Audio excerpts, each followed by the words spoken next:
India میں کسی assembly میں کسی خاتون نے تقریر کی ہے, وہ سب نے سنی ہوگی یوٹیوب پر, کہ یہ مسلمان جو ہے 5 وقت صدائیں لگاتے ہیں لا الہ الا اللہ, اللہ کے سوا کوئی عبادت کے لائق نہیں ہے, یعنی یہ سارے جتنے بھی بت ہیں بھگوان ہیں سب کی نفی کر دی. مجھے وہ سورہ صاد کی آیات یاد آ رہی تھیں. انڈیا کی اسمبلی میں جس خاتون نے یہ نعرہ لگایا ہے نا, یہی نعرہ مشرکین مکہ نے لگایا تھا. محمد صلی اللہ علیہ وسلم نے ان کو بلایا اور سب کو کہا کہ ایک اللہ ہے جس نے بنایا ہے, اتنے سارے پتھروں کے بنے ہوئے بت یہ تمہارے بھگوان نہیں ہیں. تو اس پر مشرکین نے کیا کہا, اجعل الآلہۃ الہا واحدا, کیا اتنے سارے خدا سب غلط صرف ایک صحیح, ان ھذا لشیء یراد, اس میں محمد صلی اللہ علیہ وسلم کا ذاتی مفاد ہے, ورنہ اتنی غلط بات محمد جیسا آدمی صلی اللہ علیہ وسلم اتنی غلط بات نہیں کر سکتے. اس میں کوئی پیسے کھائے معاذ اللہ انہوں نے کہیں سے, کوئی مسئلہ ہے ان کا, یا اپنی کوئی نئی ریاست بنانا چاہتے ہیں. وانطلق الملأ منهم ان امشوا, اور نکل پڑے, چل پڑے, اٹھ پڑے. یہاں بھی قرآن یہ نہیں کہہ رہا کہ چلے گئے, نہ وانطلقا, نکل پڑے, اٹھ پڑے. یہ کہتے جیسے کپڑے جھاڑتے ہوئے نہیں اٹھتے کہ بھئی محمد نے جو ہمیں بلایا ہے صلی اللہ علیہ وسلم, یہ کوئی بات ہے. وانطلق الملأ منهم, اور جتنے سردار تھے قوم کے اٹھے, کپڑے جھاڑتے ہوئے جانے لگے اور کہنے لگے ان امشوا, چلو جی نکلو یہاں سے. امشوا چلو, جیسے سعودیہ میں کہتے ہیں نا چلو کوئی شلو, عربوں سے 6 کا لفظ نکلتا نہیں ہے تو شلو بولتے ہیں. وہ پاکستانی ہر جگہ خون پیتا ہے نا ان کا, جا کے یہ گھڑی کتنے کی ہے, وہ کہتے ہیں اتنے کی لوں گا, وہ کہتے ہیں شلو. تو وہ چلو کے بجائے کیا کہتے ہیں, شلو. شلو سنا ہوگا آپ نے, کیونکہ ہمیں عادت ہو گئی, یہاں پہ ہمیں پتہ ہے 6 گنا زیادہ قیمت بتائے گا تو وہیں سے کم کرنا.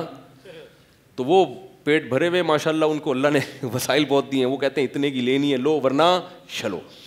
تو وانطلق الملأ منهم, جو سردار تھے وہ کہنے لگے شلو یہاں سے نکلو. واصبروا علی آلہتکم, اپنے معبودوں کو مضبوطی سے تھام لو, مضبوطی سے تھام لو.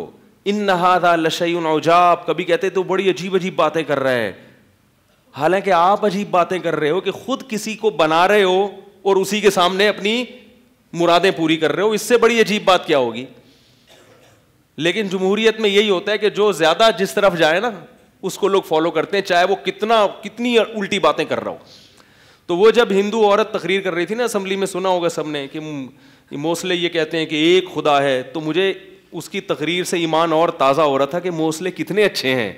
کیا خیال ہے, مجھے سمجھ میں نہیں آ رہا تھا یہ ہماری برائی کر رہی ہے یا ہماری تعریف. وہ کہہ رہی ہے, کہتے ہیں ایک خدا کی عبادت کرو, اس کے سامنے آ کے جھکو, کسی خدا کے سامنے جھکنا, 5 ٹائم یہ عبادت کرتے ہیں, 5 ٹائم. تو یہ تو اچھی بات ہے یار, ایک اللہ کی کتنی دفعہ 10 ٹائم ہوتی تو اور اچھا ہوتا. کوئی چرچ تو نہیں پی رہے نا 5 ٹائم. بھائی برائی تو یہ ہوتی مسلمان معاذ اللہ 5 ٹائم گٹکا کھاتے ہیں, ہے بھائی مسلمان 5 ٹائم چائے پیتے ہیں, تو یہ بھی کسی حد تک برا تھا یار, پینی ہے 2 کپ پی لو 5 ٹائم. 5 ٹائم یہ کیا پڑھتے ہیں, نماز پڑھتے ہیں. یہ سمجھ میں نہیں آ رہا تھا یہ برائی کر رہی ہے یہ کیا کر رہی ہے. یہ تو آپ ہمارے دین کو اور انڈیا کی اسمبلی میں ماشاءاللہ تبلیغ کر رہی ہو. میرا دل چاہتا ہے اس خاتون کو ہدیہ دوں, بولے ایک اسی قسم کی ایک اور تقریر رمضان کے بارے میں بھی ہو جائے. کیا خیال ہے, پھر زکوٰۃ کے بارے میں بھی ہو جائے کہ یہ اپنے مال میں سے 2.5% نکال دیتے ہیں غریبوں کے لیے. ہائے ہائے, ہر سال یکم رمضان کو کروڑوں اربوں روپے غریبوں کے لیے ان کی جیبوں سے نکلتا ہے, مالداروں کی جیبوں سے. یہ کیسا مذہب ہے جو دہشت گردی سکھا رہا ہے.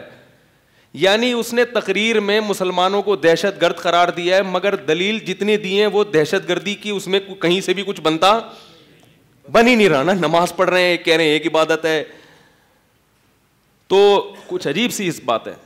تو میں نے کہا دیکھو اللہ تعالیٰ تبلیغ والوں کو انڈیا کی اسمبلی میں نہیں پہنچ پائے, تو اللہ نے وہیں بت خانے میں, صنم خانے میں اللہ نے توحید کے علمبردار پیدا کر دیے. تو 2.5% کیا کرتے ہیں, یہ کروڑوں روپے راشن ڈالتے ہیں. رمضان میں خود, رمضان کہتے ہیں نا وہ, رمضان میں یہ لوگ خود روزے رکھتے ہیں اور غریبوں کے گھروں میں راشن ڈال دیتے ہیں. اسلام دیکھو کتنی زکاتیں نکلتی ہیں رمضان میں, مزہ آ جاتا ہے. اتنا مزہ آتا ہے رمضان میں جب لوگ آتے ہیں, یہ فلانے کے, یہ میرے پاس بھی لوگ آتے ہیں, حضرت کوئی غریب ہو تو یہ میرا یہ راشن ہے, اس کے گھر میں ڈلوا دیں. ہمیں بھی مزہ آتا ہے کسی کے غریب کے گھر میں جا کے. میں تو لوگوں سے کہتا ہوں بھائی سب خود کرو تو زیادہ اچھا ہے نا, اپنے رشتہ داروں کو پوچھو. لوگ پوچھتے ہیں حضرت بہن کو زکوٰۃ دے سکتا ہوں یا نہیں؟ بھائی بہن کو دو گے تو دگنا ثواب ہے, ایک تو غریب کی مدد کا, دوسرا رشتہ داری کیا ہوگی. غیر مسلموں کے پاس یہ مزے نہیں ہیں. اور مسلمان کو اللہ کہتا ہے کھانا بھی کھلاؤ. اور قرآن کے الفاظ ہیں کہ اہل اسلام کی اللہ نے تعریف کی, ہمارے نیک بندے جب کسی کو کھانا کھلاتے ہیں غریب کو, انما نطعمکم, سورہ دہر 29واں پارہ, انما نطعمکم لوجہ اللہ, ہم تمہیں صرف اللہ کے لیے کھلا رہے ہیں. غریبوں کو کہہ رہے ہوتے ہیں اس وقت, لا نرید منکم جزاء ولا شکورا, ہمیں تم سے اس کا بدلہ نہیں چاہیے, شکریہ نہیں چاہیے, تھینک یو نہیں کہنا کھانے کے بعد, کہیں اجر کم نہ ہو جائے. کیونکہ ہم تمہیں اپنے فائدے کے لیے تو کھلا نہیں رہے, ہم تو کس کے لیے کھلا رہے ہیں؟ اس ایک خدا کو خوش کرنے کے لیے جو ایک ہے. اتنے ساروں کو خوش رکھنا ویسے بھی ممکن, بولو بھائی. جو بہت سارے بھگوانوں کو مانتا ہے وہ تو بیچارہ ویسے ہی کنفیوز رہے گا کہ پڑوسی کی مدد سے یہ والا بھگوان خوش ہو رہا ہے, یہ وہ والا خوش ہو رہا ہے. اب کوئی اس کو بتائے گا یار پڑوسیوں کے لیے وہ والا بھگوان ہے, بیوی سے اچھا سلوک کے لیے وہ جو ادھر, بیوی سے اچھا سلوک کے لیے جو ہے نا بھگوان, وہ بہت تگڑا قسم کا بھگوان ہونا چاہیے.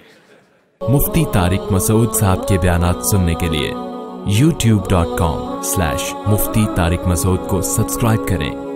اور اگر آپ لائیو ویڈیو کو کبھی بھی مس نہیں کرنا چاہتے ہیں تو سبسکرائب کرنے کے بعد بیل آئیکن پہ کلک کرنا مت بھولیں. جزاک اللہ.